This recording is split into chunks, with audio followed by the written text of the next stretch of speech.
नमस्कार बच्चों, स्वागत है अपने चैनल डुग्गू कोचिंग सेंटर में। बच्चों, जो आज आपकी क्लास होने वाली है करियर ऑप्शन के बारे में, जिसमें पढ़ेंगे नीट से खुलेंगे नेवी और नर्सिंग के दरवाजे। क्या खुलेंगे बेटा? नीट से खुलेंगे नेवी और नर्सिंग के दरवाजे। कॉमर्स में डेटा साइंस से बैंकिंग तक कई हैं ऑप्शन। तो इसके बारे में आज हम चर्चा करने वाले हैं। किसमें? करियर ऑप्शन के बारे में। नीट से खुलेंगे नेवी और नर्सिंग के दरवाजे। बेटा, इस पे आज हमारी जो क्लास होने वाली इसके बारे में होने वाली है कि नीट से आप नेवी या नर्सिंग में किस तरीके से जा सकते हो। और कॉमर्स में डेटा साइंस के से बैंकिंग तक कई ऑप्शन है। क्या है? कई ऑप्शन है कॉमर्स के डेटा साइंस से। ठीक है, तो इसके बारे में आज हमारी क्लास होने वाली है बच्चों। और अगर आपने चैनल डुग्गू कोचिंग सेंटर पे आप नए हो तो हमारे चैनल डुग्गू कोचिंग सेंटर को आप सब्सक्राइब कीजिए और आज की क्लास को कंटिन्यू करते हैं। बेटा, जो आज की क्लास है आपकी करियर ऑप्शन की है, तो उसको कंटिन्यू करते हैं। नीट से खुलेंगे नेवी और नर्सिंग के दरवाजे। कॉमर्स में डेटा साइंस से बैंकिंग तक कई हैं ऑप्शन। सवाल है मैं क्या क्या खुलेंगे बेटा नीट से? नेवी और नर्सिंग, कॉमर्स से बैंकिंग तक के ऑप्शन। इसके बारे में आज चर्चा करने वाले हैं। किस पे? बैंकिंग और नर्सिंग और नेवी। ठीक है बेटा, जो सवाल है, मैं 10वीं में हूँ, मैं नेवी में और नर्सिंग फील्ड में जाना चाहती हूँ, मैं इसलिए क्या करूँ? तो मैं इसलिए क्या करता हूँ, या नेवी या नर्सिंग फील्ड में जाना चाहती हूँ, इसलिए क्या करूँ? तो इसके बारे में आज हमारी क्लास हो रही है। ठीक है बेटा, सवाल है 11वीं में आप पीसीबी लें और इसके बाद नीट की तैयारी करें। क्या बेटा? 11वीं में आप पीसीबी लें और इसके बाद आप नीट की तैयारी करें, यानी नीट यूजी का एक्सटर्नल देना होगा। इसमें आपको अच्छा स्कोर करना जरूरी होगा। इसके मिनिमम एग्जाम लिमिटेड, इसकी लिमिटेड है कितनी है? 17 साल है। कितनी है बेटा जो इसकी?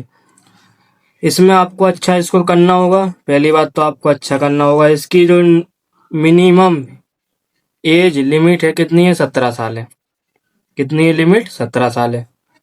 ठीक है बेटा, आया समझ में? इसकी जो एज है कितनी है बेटा?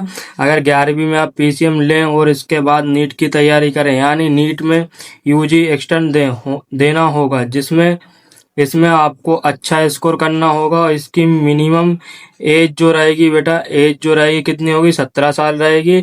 सिलेक्शन प्रोसेस से गुजरना होगा, जो रहेगा सिलेक्शन प्रोसेस से गुजरना होगा आपको। ठीक है, इसमें एप्टीट्यूड टेस्ट और काउंसलिंग होती है। साइकोलॉजिकल टेस्ट और मेडिकल एग्जामिनेशन भी इसका हिस्सा है। इसमें क्वालिफाई होने के बाद ही आप बीएससी नर्सिंग में एडमिशन ले सकते हैं। क्या कर सकते हैं? ले सकते हैं। बेटा, आपको पहले साइकोलॉजी टेस्ट और मेडिकल एग्जामिनेशन भी इसके हिस्सा है। इसमें क्वालिफाई होने के लिए आप बीएससी नर्सिंग में एडमिशन ले सकती हैं। ठीक है, इसके बाद ही आप आर्मी या नेवी ज्वाइन कर सकते हैं। फिर आप इसके बाद आर्मी या नेवी ज्वाइन कर सकते हैं। ठीक है बेटा, क्या कर सकते हैं? इसके बाद आर्मी और नेवी ज्वाइन कर सकते हैं।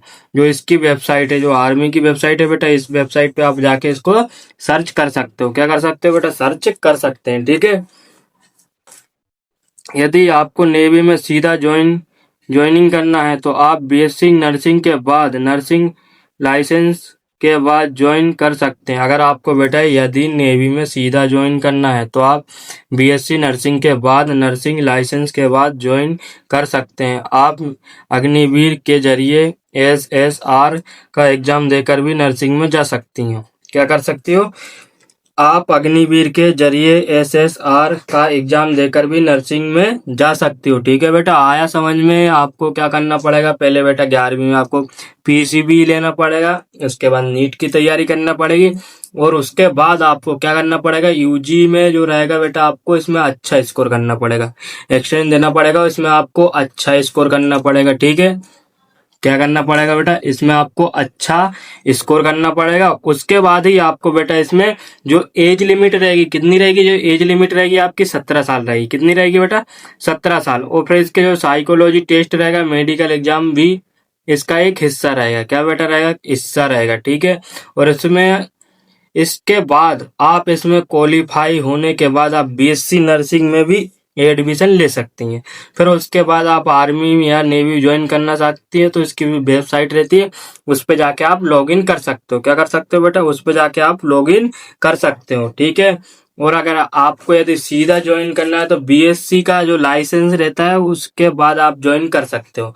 क्या कर सकते हो, बीएससी को जो नर्सिंग के बाद लाइसेंस रहेगा उसके बाद आप ज्वाइन कर सकते हो। और अग्निवीर के जरिए भी आप एसआर का एग्जाम देकर सीधे भी जा सकते हो, ठीक है बेटा। जो इसमें आपका दूसरा सवाल है, कॉमर्स स्ट्रीम से 12वीं के नागौर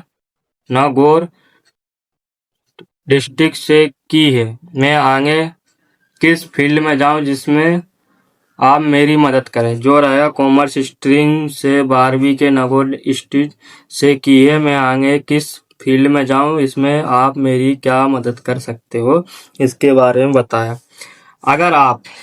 अगर आपका सब्जेक्ट मैथ है तो आप मैथ में ऑप्शन है डेटा साइंस या डेटा एनालिसिस। अगर आपका सब्जेक्ट अगर बेटा मैथ होता है तो उसमें आपको ऑप्शन रहेगा डेटा साइंस और डेटा एनालिसिस, ठीक है। क्या रहेगा, डेटा साइंस और डेटा एनालिसिस। अगर आपका अकाउंटिंग पढ़ रहे हो तो अकाउंटिंग में भी ऑप्शन है अकाउंटिंग और बैंकिंग, ठीक है। अगर आप बेटा अकाउंटिंग पढ़ रहा हो इसमें भी आपको ऑप्शन रहेंगे, क्या रहेगा, अकाउंटिंग और बैंकिंग रहेगा। यदि आपको मैनेजमेंट में इंटरेस्ट है तो मैनेजमेंट में भी ऑप्शन है। और bachelor of business administer BBA और master of business administer MBA finance operation और लॉजिकल टेस्ट में ग्रेजुएशन कर सकते हैं, ठीक है बेटा। इस तरीके के आपके ऑप्शन रहेंगे। और कॉमर्स में आपको क्या क्या चूज करना पड़ेगा। अगर आपका मैथ रहता तो देखो बेटा आपको डेटा साइंस मिल जाएगा, डेटा एनालिस्ट मिल जाएगा। और अगर आपने अकाउंटिंग पढ़ रखा है तो आपको बैंकिंग और अकाउंटिंग का भी मिल जाएगा, ठीक है। हमारी वीडियो आपको कैसी लगी कमेंट करके जरूर बताना। और अगर हमारे चैनल डुग्गू कोचिंग सेंटर पे आप नए हो तो हमारे चैनल डुग्गू कोचिंग सेंटर को आप सब्सक्राइब कीजिए। और धन्यवाद।